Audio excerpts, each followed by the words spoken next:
St Agnes Surgery. I'm Chris Whitworth. I'm one of the GPs here. This is Rhiannon Day-Thompson, who's also a GP in Cornwall. I've been a GP in St Agnes for over 30 years. I've been a doctor for nearly 40 years. Rhiannon is obviously younger than me, and but has been a doctor for over 20 years. So I've spent all my career in St Agnes. She's been in Australia and all over the world before ending up in Cornwall. But we're here to talk about really what's changed in our working lives in terms of patterns of illness that we're seeing, and just how different diseases are coming on and what might be causing those diseases. Rhiannon knows a lot more about it than I am, so she's going to give us her thoughts on why things are changing. Great, thank you. Thanks for having me. Thanks very much for the introduction. I work at Surgery in Camborne at the moment, but I live in St Agnes, and that's my connection. That's what we're here. Yeah, I agree. Things have changed, and I think we're seeing a lot of different diseases now. A lot of what we call metabolic diseases, so things like the rise in diabetes, type 2 diabetes. Yeah, absolutely. The rise in overweight and obesity, which is now normal in the UK, along with the rise of a lot of immune-mediated diseases as well, which kind of means things like asthma, eczema, joint disease, inflammatory joint pain, and a lot of diseases of the bowel as well, isn't it? Which are bowel cancer is changing, isn't it? Yeah. So young bowel cancer has increased a lot. Inflammatory bowel disease is increasing a lot. So yeah, it's very different, isn't it, to when we were training in medical school. And we were just saying that there's some terminology around now that actually didn't even exist. So we're going to talk about those.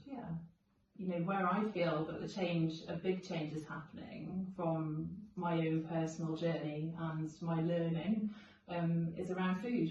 Absolutely. We are what we eat, aren't we? Exactly. So food has really changed, hasn't it? If we look over the last 50 years, and I'm sure everyone listening will recognise this, that if you walk into a corner shop, especially now, or a supermarket, you're seeing food that actually you're kind of like, is that actually food? All packaged up. Packaged up with a lot of branding, a lot of sales pitch all around it. Colours and patterns and farm pictures that make you feel like it's natural, but is it actually natural?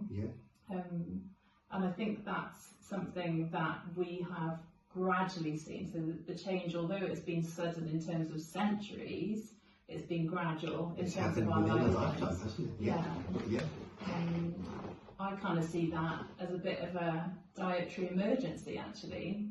If we look at it in the grand scheme of things, the last 50 years is a time of massive change. And so how's that impacting us health-wise? So this is your area of interest and expertise. That's so what can you tell us about what's changed, and particularly the current research, of which there is a lot, about the changes in food and with what's going on in our guts? I think the first thing to look at is something called the microbiome. Not everybody's familiar with the microbiome, and it is one of those terms that's quite new. It's sort of appeared, and now it's very, very common to talk about it. It's the ecosystem of bacteria and microbes, so also fungi, archaea, different types of bacteria that live inside our body. And we're understanding more and more over time now, with the research that's coming out, how extremely important they are to us as humans.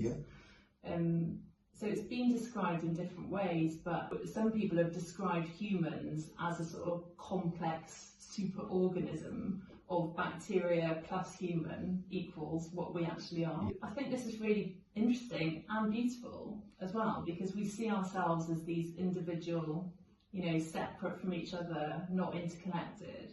But actually, if you go home and look in the mirror, actually looking back at you, included in your reflection, is 39 trillion microbes. Wow. That's mind-boggling, isn't it? It's a lot. Yeah. And actually they outnumber your human cells. Wow. Yeah.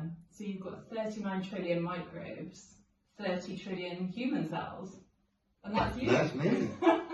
I didn't know that. Yeah. That's fantastic. So it's amazing. This is how impactful they are for us. I've got another good fact for you. Okay. Floating around our bodies at any one time, 10 to 20% of the metabolites, so the active substances produced by cells, are produced by microbes. Wow. Yeah. I didn't know that at all. It's a good one, isn't it? That's a cracker.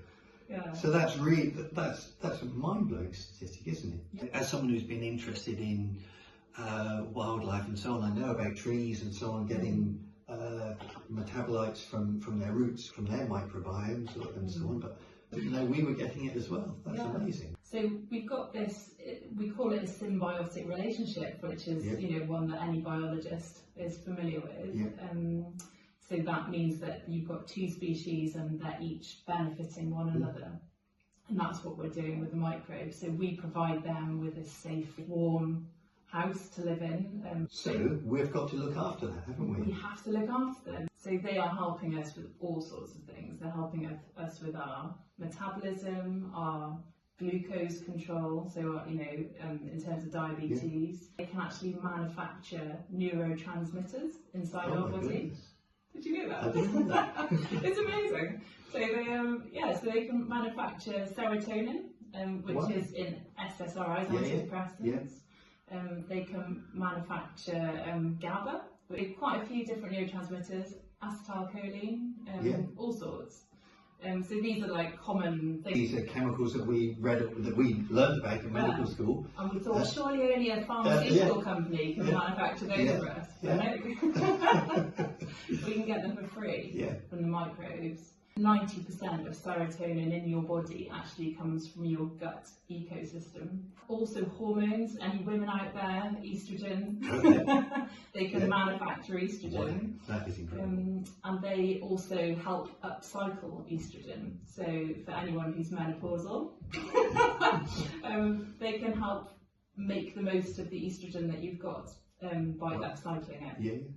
If we don't feed them the right foods, we are altering their environment. It's a bit like pouring a pesticide on your soil. Yeah. If you put in the wrong stuff on your inner soil, then you're not going to get good function out of the microbes.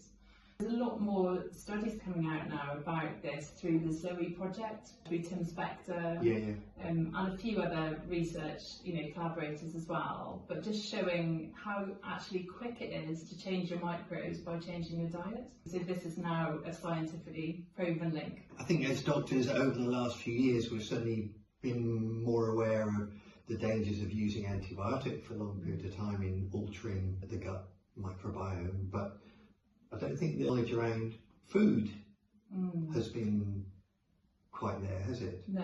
One of the things we're going to come on and talk about is ultra processed food, which again that's a term unheard of 30 years ago. It's a new phrase. It's actually a research phrase, UPF, which has become popularised. And I don't actually like it very much because I think we conflate it with junk food, but it's not junk food. I like to describe it as, do you eat a normal UK diet? Do you shop in a supermarket? Do you ever buy anything that's in a packet or that might have been made in a factory? Because I think that's really what UPF is to the everyday person.